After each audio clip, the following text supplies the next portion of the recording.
These letters, I think, do more to keep me in touch with what's happening around the country than just about anything else.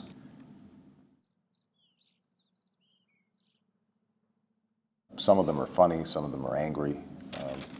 A lot of them are sad or frustrated about their current situation. In his first week as president, he asked for 10 letters every day. And every day since, we've given it to him.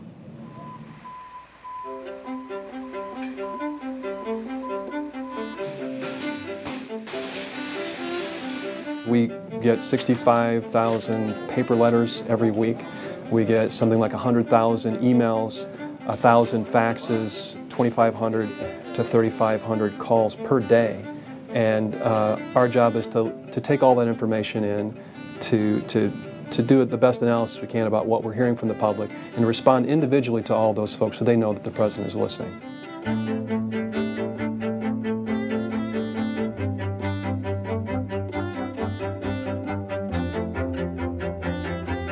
Anyone that sends a message to us, it comes into our offices. Our staff sorts through them. They identify those that meet our 3 tests. Are they something that's representative of the mail that's coming in? Is it representative of something in the news? And is it something that's a compelling message? We pile that mail together. Some of it ends up here on my desk. I sort through it, categorize it by issue, and then every day I go through them and pick the 10 that best represent what's happening right now. And it's a good dialogue, a direct relationship between constituents who have these concerns and the president who desperately wants to get those messages.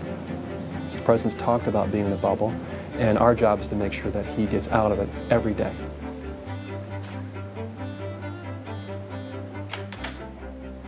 Hey, Joni.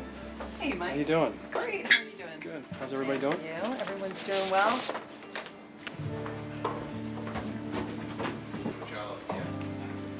Hey, Katie. Thank you. So this is for tomorrow? Yep. Okay. You good? Yeah, I'll give it to him. He probably replies to somewhere between 3 and 4 a night. So over the course of the week, you're writing 15 to 20 letters. So he writes a lot, and he handwrites every single one of them. Some are longer, some are shorter, and the issues totally vary. So these are the ones that come filed from before. Lately, I've been getting a lot of healthcare letters, and this is a good example. Dear Mr. Obama, my son-in-law, age 42, had a heart valve replaced 2 years ago. His wife and 2 children pay $1,200 per month for health insurance. They can not get another provider because he has a pre-existing condition. He's now unemployed, so my husband and myself are helping them. We're in our mid-60s, and this is draining our retirement. There's so many letters like that I'm receiving every day. Here's another one. A woman whose husband retired from AT&T at 61 is waiting to get on Medicare. You now have the company in negotiations with the union and may decide to stop health care for retirees. Got another one, an antique business in Alabama. They are on the verge of losing their business because they just can't afford to pay the premiums. Their premiums increased $70 per month just this month. So a lot of the stories are heartbreaking. People who work hard, a lot of times they'll say, I've never written to a president before. I'm not looking for a handout. All I want is just a fair shake. And it ends up being a powerful motivator for me when we try to move this health agenda forward. Now, some of them are more cheerful. And this one, for example, with all the huge money difficulties facing our country, I thought you might like to see how someone spent their $250 stimulus money.